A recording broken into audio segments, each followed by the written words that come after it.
Friends, फिर से स्वागत है आपका भोलाज गुरुकुल पे।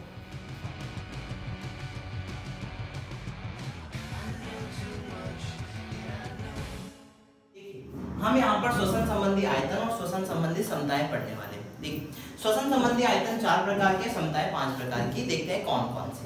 सबसे पहली बात है, सबसे पहले टाइडल वॉल्यूम, टीवी या टाइडल वॉल्यूम। इसे हम हिंदी में क्या कहते हैं? तो हिंदी में इसे हम कहते हैं ज्वारीय आयतन। देखिए, इसको बता देता हूँ ये किस स्थिति में होता है। तो ये होता है सामान्य श्वासोच्छ्वास की स्थिति में। मैंने आपको श्वासोच्छ्वास और श्वसन में अंतर बताया था। क्या होता है? श्वासोच्छ्वास की प्रक्रिया में 2 प्रक्रियाएं होती है ना। श्वसन की जो प्रक्रिया होती है वो कोशिकाओं के अंदर होती है, जिसे कोशिकीय श्वसन या आंतरिक श्वसन कहते हैं। पर श्वासोच्छ्वास होता है वो एक भौतिक प्रक्रिया होती है, मैं बता चुका हूँ आपको। और इसमें 2 प्रकार की क्रियाएं होती है, एक होती है अंतः श्वसन और एक होती है उच्च श्वसन या उच्च श्वसन। ठीक है जी। चलिए, अब ऐसी स्थिति में होता क्या है? तो नॉर्मल ब्रीदिंग की स्थिति में होता क्या है? तो जब हम नॉर्मल ब्रीदिंग है, कोई किसी प्रकार का फोर्स नहीं लगा रहे हैं, नॉर्मली श्वास ले रहे हैं, श्वासोच्छ्वास की क्रिया कर रहे हैं, तो ऐसी स्थिति में अंतः श्वसन में कितनी वायु फेफड़ों के अंदर जाती है? तो फेफड़ों के अंदर कितनी वायु जाती है? 500 ml जाती है। कितनी वायु फेफड़ों से बाहर निकलती है? तो ये आपकी 500 ml बाहर निकलती है। तो यहाँ पर ज्वारीय आयतन की क्या डेफिनेशन हुई कि सामान्य श्वासोच्छ्वास की स्थिति में अंदर कितनी वायु ली जा सकती है या बाहर निकाली जा सकती है। इस आयतन को हम क्या कहते हैं? तो इस आयतन को हम कहते हैं ज्वारीय आयतन। इसका मतलब ज्वारीय आयतन कितना हो गया? तो ज्वारीय आयतन हो गया आपका 500 ml। चलिए नेक्स्ट चलते हैं। नेक्स्ट है IRV।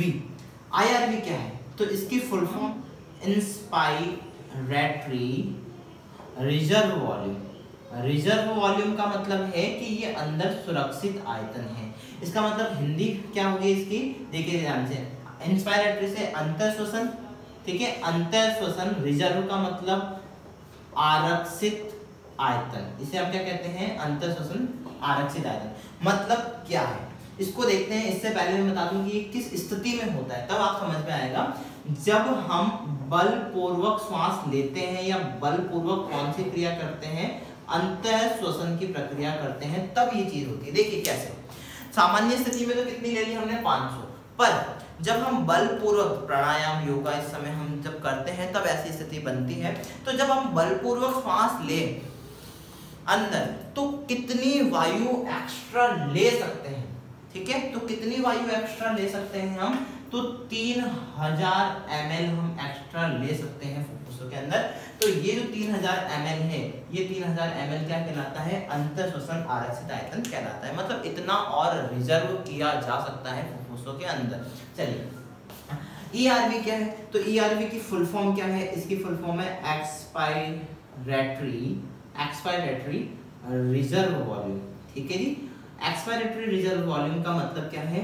इसकी हम कह सकते हैं, इसकी फुल फॉर्म है उच्च श्वसित या उच्च श्वसन आरक्षित आयतन या उच्च श्वसित आरक्षित आयतन। चलिए, मतलब उच्च श्वसन की प्रक्रिया के दौरान होता है। पर कौन सी उच्च श्वसन की प्रक्रिया? यदि हम फोर्सली वायु को फुफ्फुसों से बाहर निकाले, मतलब बलपूर्वक उच्च श्वसन की प्रक्रिया करें, तब ऐसी स्थिति आती है। तो कैसे? जब हम जितनी ज्यादा मैक्सिमम जितना फोर्स लगा सकते हैं लगाएं और वायु को फुफ्फुसों से बाहर निकालें। तो ऐसी स्थिति में कितना हम वॉल्यूम बाहर निकाल सकते हैं वायु का? तो हम कितना बाहर निकाल सकते हैं? तो यहाँ पर हम 1100 ml फुफ्फुसों से वायु को बाहर निकाल सकते हैं। मतलब ये 1100 ml क्या हो गया? आपका उच्च श्वसन आरक्षित आयतन हो गया। अच्छा, अब आगे चलते हैं। इसको मैं समझाता हूँ आगे, क्योंकि ये जब तक हम नहीं समझेंगे ये नहीं समझ में आएगा। चलिए, RV क्या है? तो RV को हम कहते हैं रेजिडुअल वॉल्यूम। क्या कहते हैं? Residual volume. इसको हिंदी में क्या कहते हैं हम? तो इसे हिंदी में हम कहते हैं अवशिष्ट आयतन। क्या कहते हैं हम? अवशिष्ट आयतन। ये क्या होता है? अवशिष्ट का मतलब आप यहाँ ध्यान रखिए, शेष बचा हुआ आयतन, मतलब रिमेनिंग जो चीज होती है।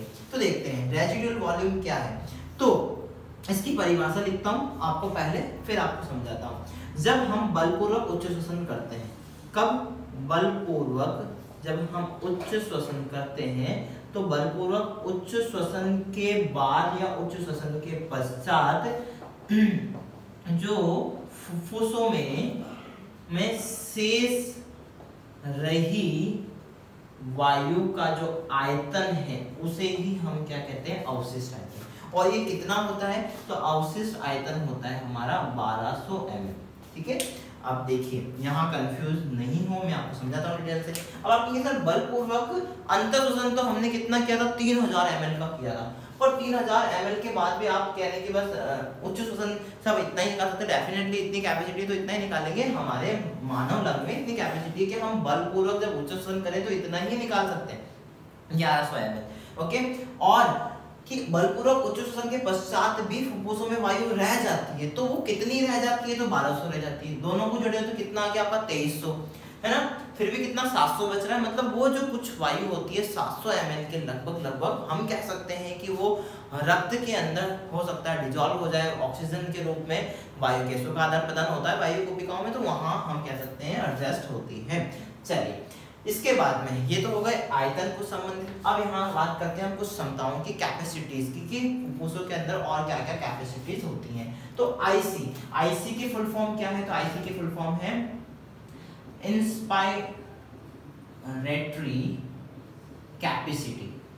इंस्पायरेटरी कैपेसिटी ये क्या है?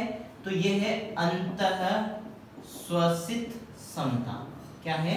अंतः श्वसित क्षमता। ये क्या होती है? देखिए कि हम कितना अंतः श्वसन कर सकते हैं। तो आपको बताया मैंने, नॉर्मल में तो 500 कर ही सकते हैं, उसके बाद भी यदि हम बलपूर्वक करें तो इसके अलावा कितना ले सकते हैं? 3000। तो यदि हम 500 और 3000 को जोड़ दें तो टोटल क्या आ जाएगी? आपकी अंतःश्वसित क्षमता आ जाएगी। मतलब अंतःश्वसित क्षमता बराबर टीवी प्लस IRV। टीवी कितना होता है? 500, IRV कितना होता है आपका? 3000 ml। तो यहाँ पर टोटली कितना आ गया आपका? ठीक है, कितना आ गया? 3500 ml। मतलब बात करें कि अंतःश्वसित क्षमता फुफ्फुस की कितनी होती है? मानव में 3500 ml की होती है। डन? यहाँ तक डन। उसके बाद में EC क्या है? Expiratory capacity. मतलब यदि हम उच्च श्वसन की प्रक्रिया कर रहे हैं तो उच्च श्वसन की प्रक्रिया में उच्च श्वसित क्षमता मतलब कितनी बाहर निकाल सकते हैं, फुफ्फुसों में कितनी क्षमता है। तो यदि हम यहाँ पर टीवी और ERV को जोड़ दें, सेम वही चीज जैसे हमने टीवी और IRV को जोड़ा था वैसे टीवी और ERV को जोड़ दें तो यहाँ पर हमारी आ जाती है। तो टीवी क्या है? 500 और ERV अभी बताया मैंने आपको कितना होता है? 1100 ml। मतलब 500 और 1100 कितना हो गया? 1600 ml जो होती है हमारे फुफ्फुसों में उच्च श्वसित क्षमता होती है। चलिए आगे चले। नेक्स्ट है FRC क्या है? इसकी फुल फॉर्म पहले देखते हैं हम। सबसे पहली बात इसकी फुल फॉर्म है फंक्शनल रेजिडुअल कैपेसिटी। देखिए ये क्या है? तो यदि बात करूं कि रेजिडुअल कैपेसिटी, रेजिडुअल वॉल्यूम क्या था आपका? रेजिडुअल वॉल्यूम था 1200 ml। देखिए इसके अलावा बचावा कितना था? बचावा कितना था आपका? 1200 ml। और कितना हमने निकाला था बाहर? 1100 ml। मतलब इस 1100 और 1200 को जोड़ दे तो हमारी फंक्शनल रेजिडुअल कैपेसिटी आ जाएगी। मतलब क्रियात्मक अवशिष्ट क्षमता आ जाएगी। ठीक है, तो क्रियात्मक अवशिष्ट क्षमता यहाँ पर आ जाएगी। तो क्रियात्मक अवशिष्ट क्षमता कितनी होती है हमारी? तो देखते हैं यहाँ पर हम किस किस को जोड़ रहे हैं? ERV और किसको जोड़ दें? हम RV को जोड़ दें तो ये दोनों ही क्षमताएं मिला के आपकी कहलाएगी क्रियात्मक अवशिष्ट क्षमता। मतलब कितनी हो गई आपकी? 1100 और 1200 मतलब 2300। तो ये 2300 ml अभी मैंने बताया ना आपको कि इतनी निकल रही है और 3000 में से 2300 गए तो 700 कहाँ जा रही है? अपने ब्लड में एडजस्ट हो रही है। तो ये 2300 ml जो होती है वो क्या होती है? आपकी क्रियात्मक अवशिष्ट क्षमता होती है। अब चलते हैं हम VC क्या होती है? इसको हम कहते हैं वाइटल कैपेसिटी। ये बहुत इंपॉर्टेंट है। यहाँ पर मैं कुछ टर्मिनोलॉजीज बता रहा हूँ, उसको स्टार लगा देना आप। जैसे ज्वारीय आयतन तो हो ही गया आपका, ठीक है। जैसे VC हो गया, TLC हो गया, ये कुछ है, इनको स्टार लगा देना आपने, ठीक है, ये अक्सर पूछी जाती है कि ये कितनी होती है। तो वाइटल कैपेसिटी इसको हम कहते हैं जैव क्षमता या जैविक क्षमता, मतलब फुफ्फुसों की जैविक क्षमता कितनी होती है। तो जैविक क्षमता या वीसी की मैं बात करूं तो यहाँ पर हम टीवी को जोड़ दें, IRV को जोड़ दें और ERV को जोड़ दें, तो ये हमारी क्या कहलाएगी, वीसी कहलाएगी, जैविक क्षमता कहलाएगी कि इतनी क्षमता है हमारे अंदर। ठीक है, मतलब हम अधिकतम कितनी वायु ग्रहण कर सकते हैं और अधिकतम कितनी वायु हम निकाल सकते हैं, तो ये क्या कहलाएगी, हमारी जैविक क्षमता कहलाएगी। तो ये जैविक क्षमता देखिए करते हैं, हम जोड़ते हैं 500, IRV क्या था 3000 और ERV क्या था आपका 1100। ठीक है, तीनों को जोड़ दीजिए, कितना हो गया 4100 और 500 4600 ml। ये 4600 ml हमारी होती है जैविक क्षमता, ये आपको याद रखना है। चलिए एक एक ये आंकड़े आप याद रख लेंगे तो इनको भी आप इजीली याद कर सकते हैं समझ के। अब ये TLC क्या है, देखिए TLC क्या है, इसको इंग्लिश में हम कहते हैं total lung volume. Total lung volume, total lung volume का मतलब होता है फुफ्फुसों की कुल क्षमता।